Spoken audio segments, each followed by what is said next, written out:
Rattlesnake was a vain and ugly creature. He crawled in dark places and avoided the other desert animals. He was lonely but refused to act like it. One day, while sitting under a rock and wishing to be happy, he saw a desert runner sprinting past. "Wait," it called to the bird. "I have a favor to ask of you."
Desert Runner stopped.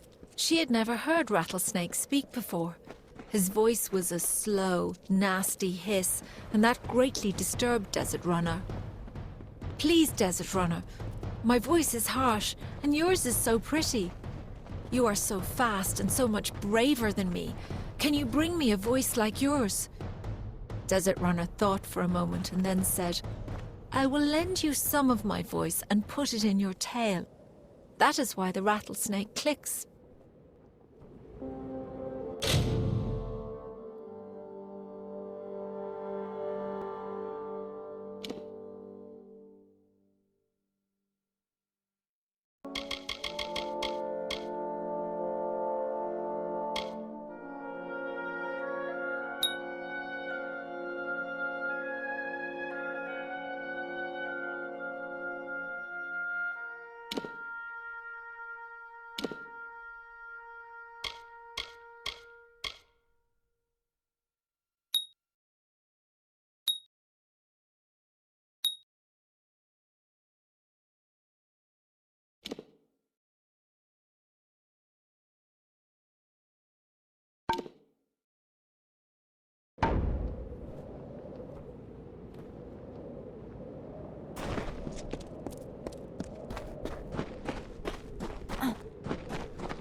The Great Cycle brought powerful magic to Amalur.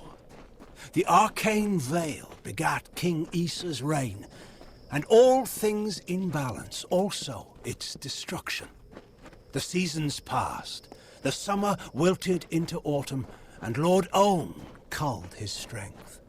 King Issa's sway receded as does the shade at noon. The Feylands rested from their sprouting, and a haze of indolence silenced the woods. When the winter moon waned, it began. A terrible thunder rolled across the darkened plains of Erethel.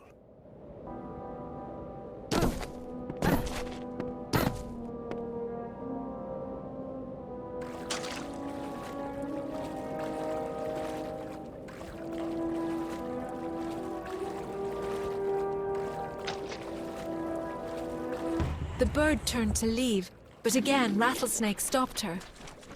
"I'm sorry to trouble you again, Desert Runner, but your patterns are so beautiful and my scales are plain. Can you bring me a pattern like yours?" "I will paint on your back with my feet," Desert Runner said. "That is why Rattlesnake is decorated with diamonds."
A third time the bird prepared to leave. "Desert Runner, you have helped me so much, and I thank you. But I still need one thing. You are a skilled hunter, and I am always hungry. You never use your wings to fly. Let me have them so I can hunt like you." Desert Runner said.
He only needed one name, the Carver, like the wind, or the lightning, or the dawn. With his presence, a new age began. The kings of the south stood. They were the lords of the desert sea.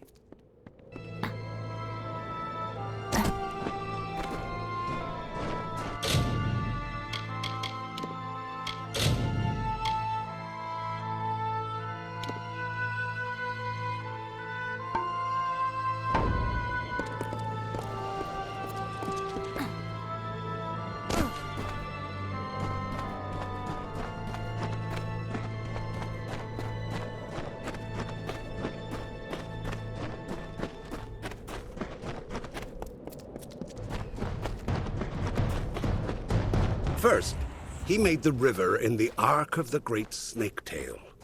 When that grew tedious, he turned his attention to the cliffs, the dunes, the depths.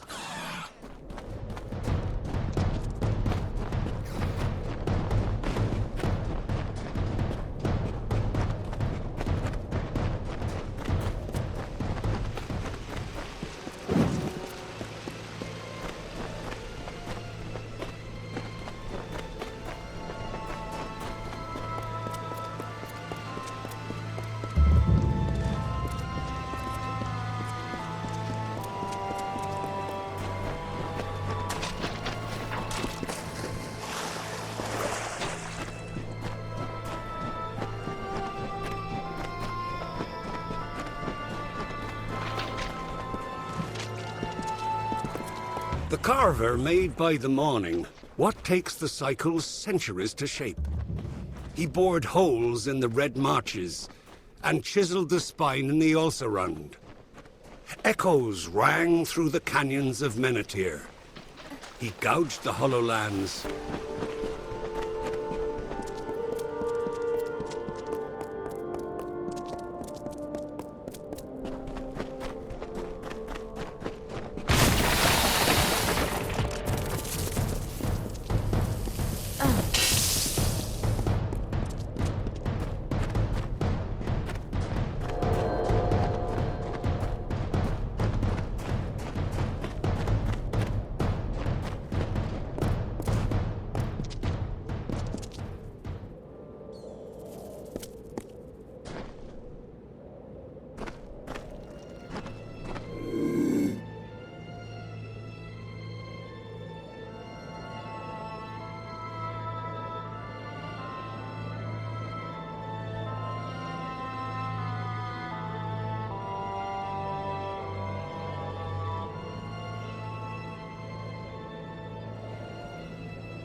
This life offers two choices: fight or die.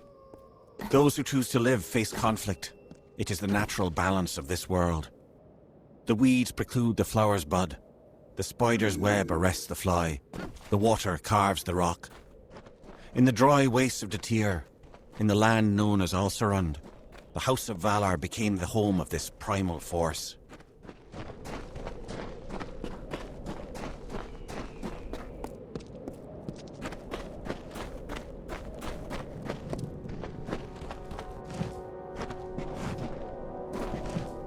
From the Desert Runner's lethal dance to the chaos of the wolf pack, the Fae displayed these contests as art.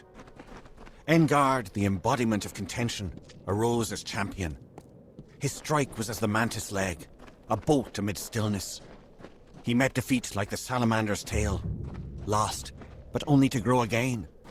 He inflicted wounds like the serpent's fang, rotting poison to weaken the mightiest opponent. His baleful stare was the shark's fin above the water's surface, promising a bloody end.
Ah, and the footfalls of another wayfarer grace our... I don't suppose you're traveling through Galette, are you? It was quite a miracle. There was fire and blood and screaming. We liberated in exchange.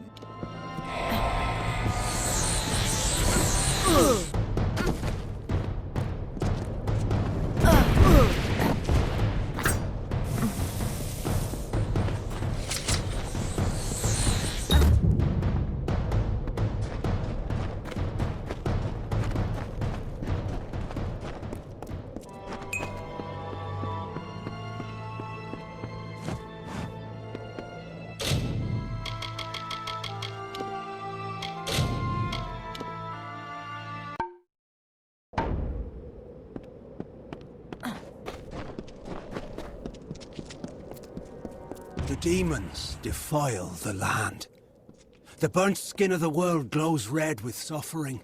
It is the deep gloam, and a pallor of death settles on the people of Amalur. Fires rage across the wastes. The only sound is whispered laughter. As the embers cool and a wind blows across the desert, life once more erupts from the husk of the earth, and the struggle begins.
From this tale that you mortals create myths. There were many battles, many losses, many victories. The tempest spared no one. Your ancestors hid as the ground trembled under the gathered armies of Lord Ulm. They whispered tales of the radiant Issa, striking the winter fey like lightning, tearing the looming clouds. It was everything you know of war.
On the third year of passage, Tyrin entered Dalantarth. In dark wood and fany field she strode, until from wandering she was taken to the roots of mighty Velagru's child. So laden with Lyria's song, a greater magic known to none, she communed with nature's spirit, but the lyric she sought was not found.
Stay dry.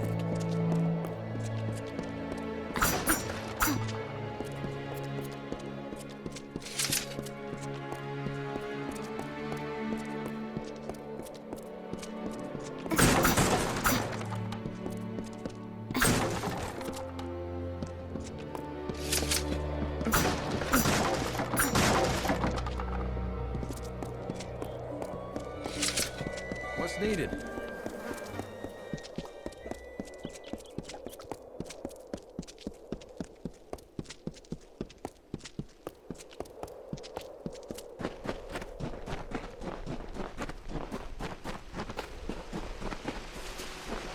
For 500 summers, autumns, winters, and springs, the blossoms on my pearl tree bloomed ceaselessly and wantonly and fair. Why today have they fallen like tears? A dark doubt whispers, these flowers will not come again.